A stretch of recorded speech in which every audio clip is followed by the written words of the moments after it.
আসসালামু আলাইকুম, স্বাগত জানাচ্ছি আরটিভির সকালের সংবাদে। আপনাদের সাথে আছি আমি পারভিন মিতু। ভোট শেষের পর থেকেই চলছে জাকসু ও হল নির্বাচনের ভোট গণনা। এখন পর্যন্ত 11টি হলের গণনা শেষ হয়েছে, আরও 4টি হলের গণনা শেষের দিকে রয়েছে। বিশ্ববিদ্যালয়ের ভিসি জানিয়েছেন দুপুর নাগাদ ফলাফল প্রকাশ হতে পারে। এদিকে কারচুপি ও জালিয়াতির অভিযোগে ছাত্রদলের পর ভোট বর্জন করেছে সম্প্রীতির ঐক্য, সমাজতান্ত্রিক ছাত্র ফ্রন্ট ও সংসপ্তক পর্ষদ। তাদের অভিযোগ আমলে নিয়ে বিষয়টি খতিয়ে দেখার কথা জানিয়েছেন প্রধান নির্বাচন কমিশন।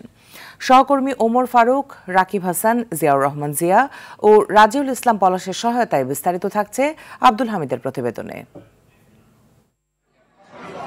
সব জল্পনা কল্পনার অবসান ঘটিয়ে শেষ হলো জাহাঙ্গীরনগর বিশ্ববিদ্যালয় কেন্দ্রীয় শিক্ষার্থী সংসদ জাকসু নির্বাচন। সকাল 10:15টায় 21টি হলের কেন্দ্রে কঠোর নিরাপত্তার মধ্য দিয়ে শুরু হয় ভোট গ্রহণ। কিছু কেন্দ্র থেকে অনিয়ম এবং শৃঙ্খলা ভঙ্গের খবর আসলেও শান্তিপূর্ণ পরিবেশে ভোট দিতে পেরে উচ্ছ্বসিত শিক্ষার্থীরা। এত সুন্দরভাবে একটা নির্বাচন হয়েছে, এজন্য প্রথমেই প্রশাসনকে শুভকামনা। যদিও কিছু অনিয়ম দেখা গিয়েছে, আমরা একটু শঙ্কিত ছিলাম। পরবর্তীতে বিকেলের দিক থেকে আমরা একটু সুন্দর শান্তশিষ্ট পরিবেশ দেখেছি এবং ভোট কেন্দ্রে যারা ভোটার ছিল তাদের একটা আগ্রহ দেখতে পেয়েছি। দুই একটা ত্রুটিপূর্ণ ঘটনা ছাড়া নির্বাচন স্বাভাবিকভাবে আমরা যদি ধরে নেই শতভাগ সুষ্ঠুর পথে। এদিকে ভোট কারচুপি, হলে বহিরাগতদের অবস্থান, প্রশাসনের পক্ষপাতমূলক আচরণের অভিযোগ তুলে নির্বাচন বয়কটের ঘোষণা দেয় ছাত্রদল, সম্প্রীতির ঐক্য, সংসপ্তক পর্ষদ ও স্বতন্ত্র অঙ্গীকার পরিষদের প্যানেল। পরে পুনরায় নির্বাচনের দাবিতে বিক্ষোভ মিছিল করে ছাত্রদল প্যানেলের অনুসারীরা। শিবিরের যে পোলিং এজেন্টরা আছে তারা কিভাবে 1 ঘন্টা আগেই ভোট কেন্দ্রে ঢোকার সুযোগ পায়, আমাদের যে পোলিং এজেন্ট আছে সব পোলিং এজেন্টরা পৌঁছানোর আগেই অনেক হলে ভোট গ্রহণ শুরু হয়ে গিয়েছে।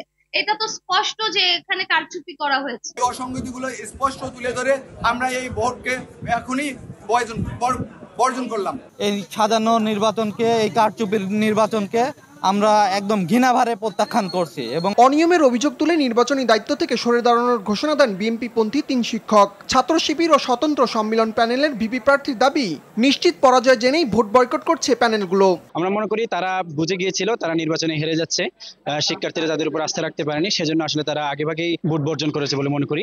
এই শেষ মুহূর্তে এসে নির্বাচনের কমিশনের উপরে কয়েকটি আসলে অসঙ্গতির কথা উল্লেখ করে নির্বাচনকে প্রশ্নবিদ্ধ করার উদ্দেশ্যেই তারা নির্বাচন থেকে সরে দাঁড়িয়েছেন। নির্বাচনে কেন্দ্রীয় সংসদের 25 পদের বিপরীতে প্রতিদ্বন্দ্বিতা করেছেন 177 প্রার্থী। ম্যানুয়াল পদ্ধতিতে ভোট গণনা শেষে জানানো হবে কারা যাচ্ছেন আগামী জাকসুর নেতৃত্বে। আব্দুল হামিদ, আরটিভি। দর্শক, এই মুহূর্তে জাহাঙ্গীরনগর বিশ্ববিদ্যালয় থেকে যুক্ত হচ্ছেন আমাদের সহকর্মী ওমর ফারুক ও জিয়াউর রহমান জিয়া। ফারুক, ভোট গণনা সর্বশেষ কি তথ্য রয়েছে আপনার কাছে? জি মিতু, আপনাকে ধন্যবাদ। আমি এই মুহূর্তে রয়েছি জাহাঙ্গীরনগর বিশ্ববিদ্যালয়ের যে সিনেট ভবন রয়েছে, যেখানে ভোট গণনা চলছে। শুরুতেই আপনাকে একটু দুঃখের খবর জানিয়ে রাখছি, কিছুক্ষণ আগেই কিন্তু সিনেট ভবনে বিশ্ববিদ্যালয়ের যে প্রীতিলতা হলের একজন শিক্ষক রয়েছেন, যিনি নির্বাচনে ভোট গণনার দায়িত্ব ছিলেন, জান্নাতুল ফেরদৌস, তিনি অসুস্থ হয়ে এনাম মেডিকেল কলেজ হাসপাতালে কিন্তু মারা গিয়েছেন। এই ভোট গণনা চলাকালীন সময় তিনি অসুস্থ হয়ে পড়েন। পরবর্তীতে তাকে কিন্তু এনাম মেডিকেলে নিয়ে যাওয়া হয়, সেখানে তিনি মৃত্যুর কোলে ঢলে পড়েন বলে আমরা জেনেছি। তো নির্বাচনী গত রাত 10টা থেকে কিন্তু ভোট গণনা শুরু হয়েছে, চলছে অবিরাম ভাবে। এখন পর্যন্ত ভোট গণনা চলছে। এখন পর্যন্ত 11টি হলের ভোট গণনা শেষ হয়েছে, আরো 4টি হলের ভোট গণনা শেষের দিকে রয়েছে বলে নির্বাচন কমিশন সূত্রে আমরা জানতে পেরেছি। তো নির্বাচনী পরিবেশ নিয়ে বিশ্ববিদ্যালয় এখন নীরব অবস্থা বিরাজ করছে বলে আমরা দেখেছি। তো নির্বাচনে যে উৎসব মুখর পরিবেশে একটি নির্বাচন অনুষ্ঠিত হয়েছে। নির্বাচনে প্রার্থী সমর্থকরা কিন্তু রাতভর এই সিনেট ভবনের সামনে অবস্থান করছেন। তারা ভোট ফলাফল জানার অধীর আগ্রহে অপেক্ষায় রয়েছেন। তারা কারা হচ্ছেন আগামী দিনের জাকসুর কাণ্ডারি, এই বিষয়টি জানার জন্য কিন্তু তারা অধীর আগ্রহে ঘুমকে হারাম করে তারা কিন্তু বিশ্ববিদ্যালয়ের যে সিনেট ভবন রয়েছে সেই ভবনের বারান্দা এবং সিনেট ভবনের যে বাগানগুলো রয়েছে সেখানে তারা অবস্থান করছেন। তো বিশ্ববিদ্যালয়ের যে নির্বাচন, সেই নির্বাচনে কিন্তু বিশ্ববিদ্যালয় এলাকা জুড়ে কিন্তু প্রশাসনের যে বাহিনী রয়েছে, নিরাপত্তা বাহিনী কিন্তু তারা রয়েছেন নিরাপত্তার দায়িত্বে। বিশ্ববিদ্যালয়ের বিভিন্ন এলাকায় তারা রয়েছেন যাতে কোনো অপ্রীতিকর ঘটনা না ঘটে সেই বিষয়ে কিন্তু তারা সজাগ রয়েছেন বলে আমরা দেখেছি। তো বিশ্ববিদ্যালয় নির্বাচনে আমার কাছে এই ছিল সর্বশেষ। মিতু। ফারুক, ধন্যবাদ আপনাকে। দর্শক, আমাদের আরেক সহকর্মী আছেন জাহাঙ্গীরনগর বিশ্ববিদ্যালয়ে, আমরা সরাসরি যুক্ত হচ্ছি জিয়াউর রহমান জিয়া তার সাথে। জিয়া, আমাদের জানাবেন জাহাঙ্গীরনগর বিশ্ববিদ্যালয়ের নির্বাচনের সবশেষ পরিস্থিতি।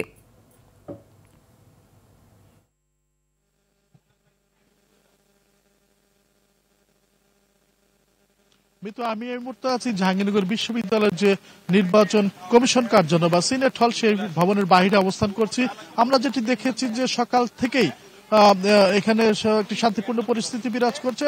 প্রশাসনের পক্ষ থেকে যে নিরাপত্তার চাদর, সেই নিরাপত্তার চাদরে পুরো ক্যাম্পাসে পুলিশ মোতায়েন রয়েছে এবং তারা বিভিন্ন হলের সামনে অবস্থান, হলের সামনে এবং তাদের সুবিধাজনক স্থানগুলোতে তারা অবস্থান করেছে এবং ভিতরে ভোট গণনা চলছে। এবং আমরা যেটি জেনেছি যে এখনো পর্যন্ত 10টি হলের ভোট, 10টি কি 11টি হলের যে ভোট গণনার কার্যক্রম সেটি শেষ হয়েছে এবং বাকিগুলো হচ্ছে। তবে একটি কথা আপনাকে জানিয়ে রাখি যে একটি দুঃখের বিষয় আছে এবং অত্যন্ত শোকের বিষয়, সেটি হচ্ছে যে সকালবেলা একজন রিটার্নিং অফিসার, যার নাম জান্নাতুল ফেরদৌস, তিনি চারুকলা বিভাগের শিক্ষিকা এবং রিটার্নিং অফিসারের দায়িত্ব পালন করছিলেন। তিনি সকালে যথারীতি এখানে আসেন।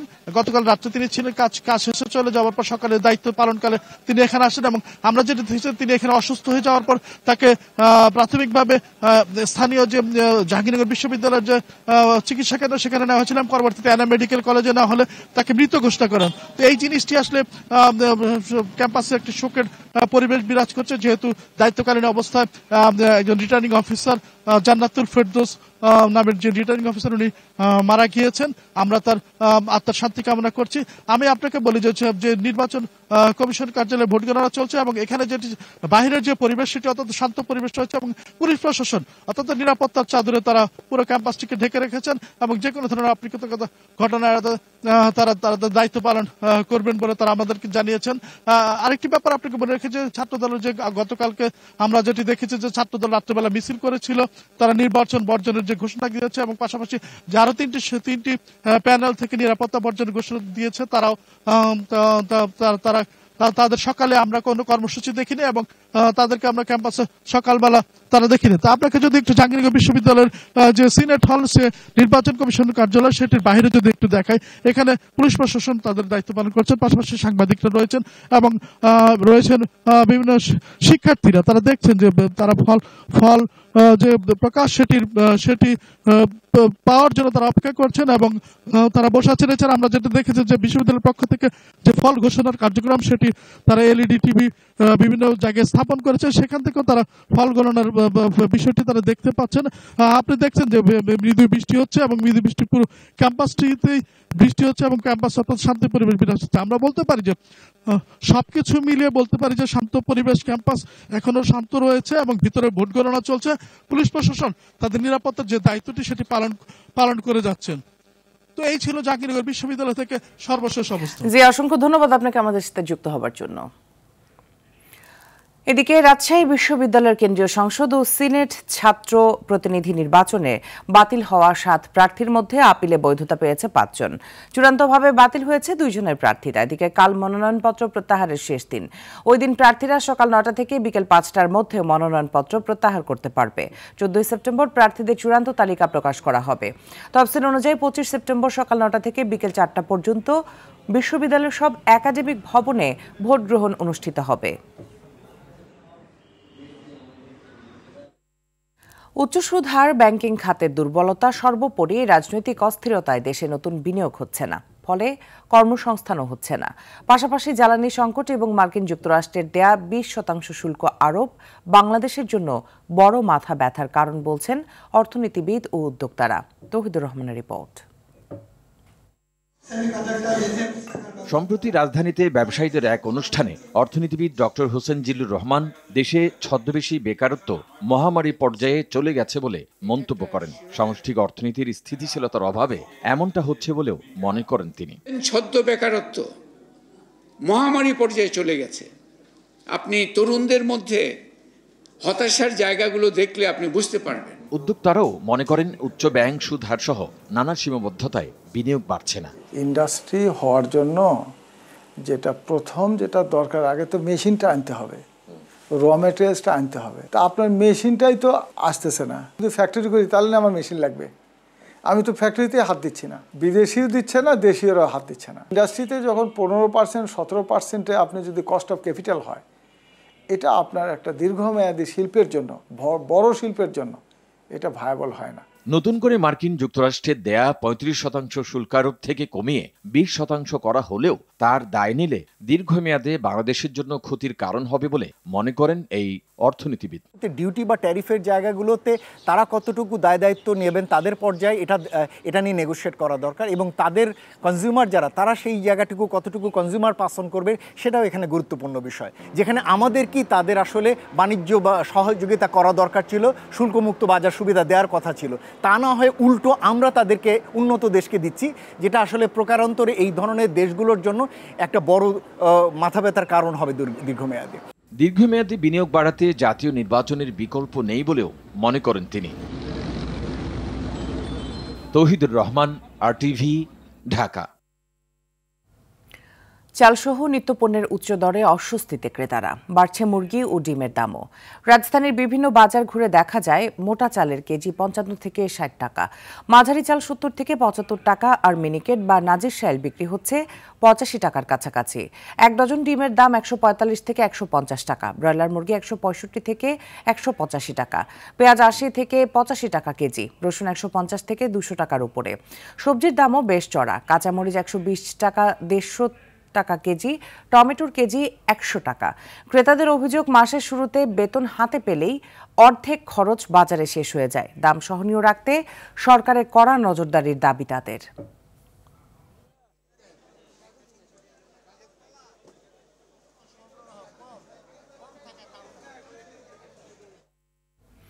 দর্শক, এই মুহূর্তে রাজধানী কারণ বাজার থেকে সরাসরি যুক্ত হচ্ছেন আমাদের সহকর্মী বিপুল দেবরায়। বিপুল, বাজারে নিত্যপণ্যের সরবরাহ কেমন দেখছেন এবং দাম নিয়ে কি বলছেন ক্রেতারা?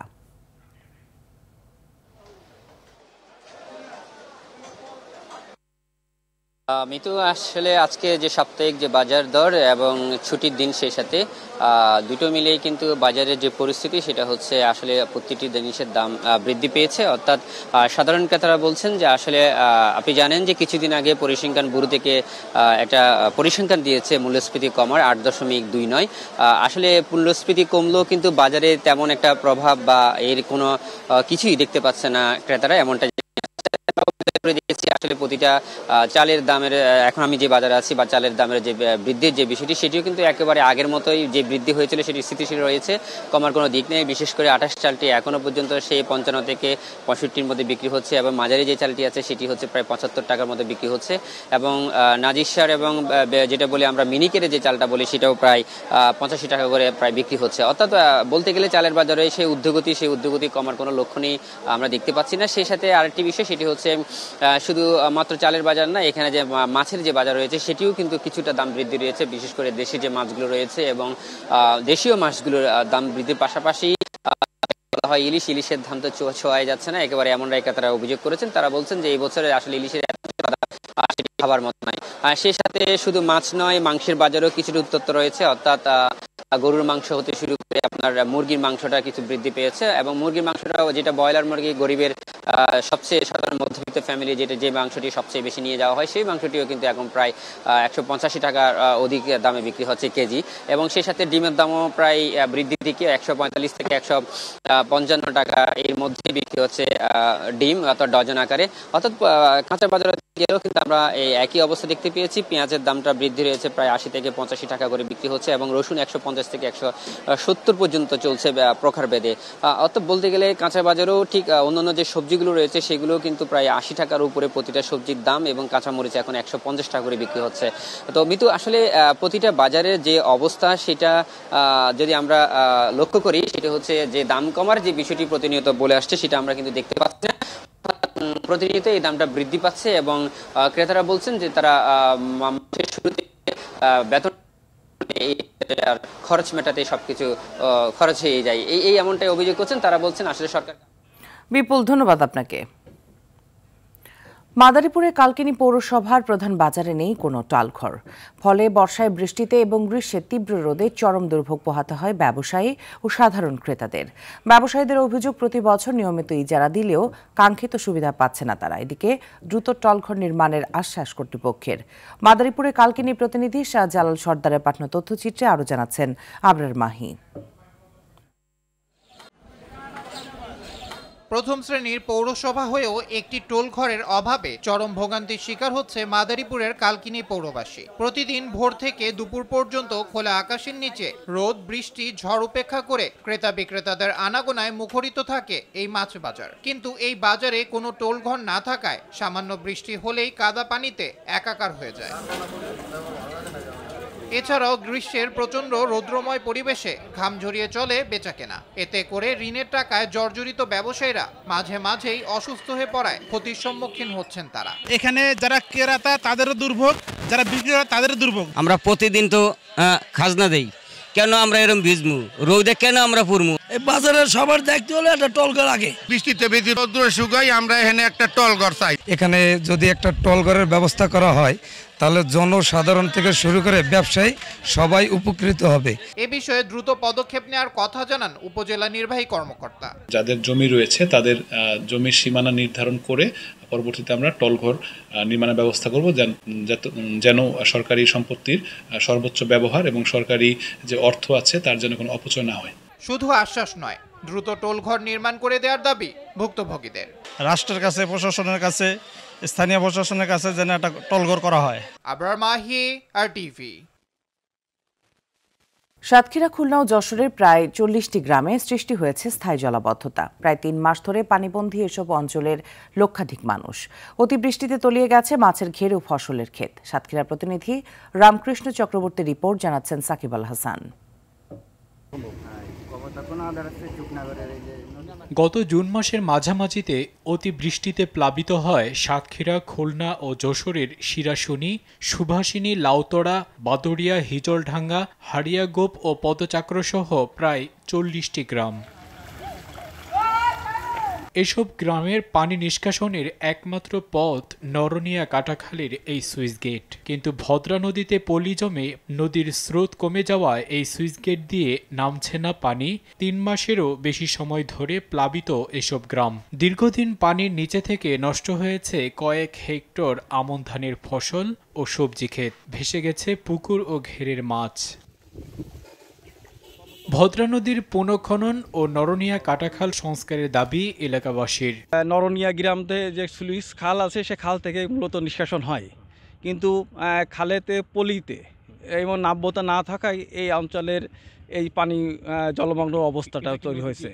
প্রত্যেক বাড়িগত বাউসলা দিয়ে, শিরাশুনি দিয়ে, লাউতলা, সুভাষিনী সব জায়গায় তোলা গেছে। পানি সরার লাইন নেই, মোটে কোনো লাইন নেই। ওই জায়গায় কালবাটা সুইচ গেট, ওই জায়গায় ভালো নিষ্কাশন হয়নি। ওই জায়গায় নিষ্কাশন করার পরে আপনার মোটামুটি ভালো পরিবেশ হবে যদি কাটিয়ে দেওয়া হয়। পানি উন্নয়ন বোর্ডকে এ বিষয়ে জানানো হয়েছে বলছেন জেলা প্রশাসক। আমি পানি উন্নয়ন বোর্ডকে বলেছি তারা যেন যে কি কারণে জলাবদ্ধ হচ্ছে, এখানে আসলে এই পানিটা কোন থেকে আমরা অপসারণ করতে পারি তার জন্য যেন তড়িৎ পদক্ষেপ গ্রহণ করে। আমি গতকালকেই শুনেছি যে এখানে বেশ কিছু এলাকা মনে হয় ইয়ে করছে। এগুলি পুরোটাই কিন্তু আসলে আমরা ম্যানমেড, এটা কিন্তু ন্যাচারাল কোনো বিষয় না। সাকিব আল হাসান, RTV।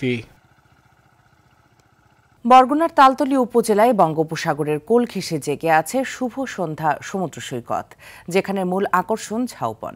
কিন্তু প্রাকৃতিক দুর্যোগ, ঘূর্ণিঝড়, জলোচ্ছ্বাস ও অবৈধভাবে বালু উত্তোলন সহ নানা কারণে সাগরে বিলীন হয়ে যাচ্ছে ঝাউবন ও সমুদ্র সৈকত।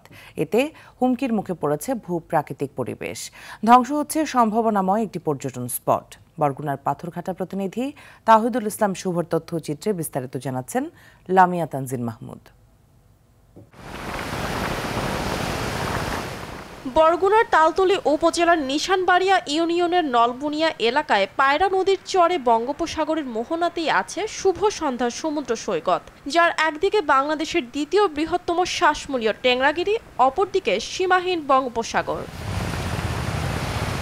সৈকতের এ সবুজ বেষ্টনী তৈরি করে বন বিভাগ, কিন্তু গেল 8 বছরে 250 হেক্টর বনভূমির 100 হেক্টরই বিলীন হয়ে গেছে সাগর গর্ভে।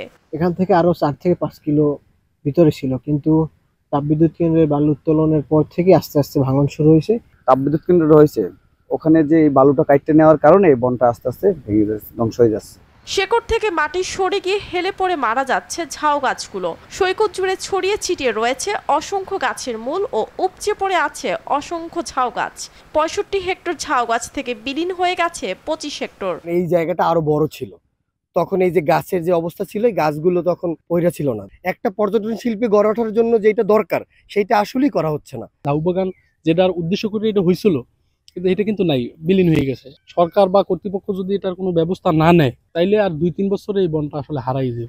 এদিকে বনভূমি রক্ষা ও বৃদ্ধি এবং পর্যটক কেন্দ্রটি ধরে রাখতে ব্যবস্থা নেওয়ার কথা জানান উপজেলা নির্বাহী কর্মকর্তা। এগুলো ইতিমধ্যেই সংশ্লিষ্ট যে দপ্তরগুলো আছে, যেমন পানি উন্নয়ন বোর্ড, তাদের বেড়িবাঁধ রয়েছে, তাদের দৃষ্টি আকর্ষণ করা হয়েছে, বন বিভাগ তাদের দৃষ্টি আকর্ষণ করা হয়েছে। আশা করছি যে এই জায়গাগুলো বিশেষ করে হলো যে নয়নাভিরাম যে জায়গাগুলো আছে এই জায়গাগুলোর যে সমস্যাগুলো আছে এগুলো হলো দ্রুত মিট আপ করা যাবে। চোখ জুড়ানো সৌন্দর্য যেন সাগরের বুকে হারিয়ে না যায়, এতটুকুই আশা স্থানীয়দের। লামিয়া তানজিন মাহমুদ, RTV। যুক্তরাষ্ট্রের ব্রিটিশ রাষ্ট্রদূত পিটার ম্যান্ডেলসনকে বরখাস্ত করেছেন যুক্তরাজ্যের প্রধানমন্ত্রী কিয়ার স্টারমার। দণ্ডিত মার্কিন অপরাধী জেফ্রি এপস্টেইনের সঙ্গে তার ঘনিষ্ঠ সম্পর্কের প্রমাণস্বরূপ একগুচ্ছ ইমেইল প্রকাশের পর বৃহস্পতিবার সিদ্ধান্ত নেওয়া হয়েছে। তথ্যটি নিশ্চিত করেছেন বার্তা সংস্থা রয়টার্স। এদিকে প্রকাশিত ইমেইল ও চিঠিতে তিনি এপস্টেইনকে সবচেয়ে ঘনিষ্ঠ বন্ধু বলে এক ব্যাখ্যা দেন। অন্যদিকে এপস্টেইনের সঙ্গে সম্পর্কের বিষয়ে গভীর দুঃখ প্রকাশ করে ভুল স্বীকার করেছেন ম্যান্ডেলসন। রানরেটের চাপ নয়, বরং শ্রীলঙ্কা ও আফগানিস্তানকে হারিয়ে এশিয়া কাপের সুপার 4-এ যেতে চায় বাংলাদেশ। হংকংকে হারিয়ে এমনটাই জানান tiger batter Towhid Hridoy. Match শেষে সংবাদ সম্মেলনে তিনি বলেন, এত জটিল চিন্তা না করে নিজেদের প্রসেসটা অনুসরণ করতে চান, তাই হিসেব নিকেশ না করে বাকি 2 ম্যাচেও জয়ে নজর দলের। এ সময় ব্যাট হাতে নিজের স্ট্রাগলের কথাও জানান তিনি। উন্নতি করার চেষ্টা করছেন নিজেকে ছন্দে ফেরাতে। ট্রাই করছি উন্নতি করার, আর ডে বাই ডে আমি আমার হাতে যেটা আছে আমি ট্রাই করে যাচ্ছি। স্ট্রাগলিং করছি, ওয়ার্ল্ডে যত প্লেয়ার আছে সবাই করে কম বেশি, আমিও করছি। হয়তো বা ইনিংসগুলো বড় করতে পারছি না, 2টা এমন ইনিংস গেছে যে 2-3টা 30 আউট হয়ে গেছি। তো ট্রাই করছি যে এখান থেকে জাস্ট একটা স্টেপ যদি আরেকটু ভালো নিতে পারি, জাস্ট 2-3টা বাউন্ডারি, তাহলে হয়তো বা খেলার সিনারিওটা চেঞ্জ হয়ে যাবে। সকালের সংবাদ এ পর্যন্তই। মধ্যাহ্নের সংবাদ দুপুর 12টায় দেখার আমন্ত্রণ রইল। ধন্যবাদ সবাইকে।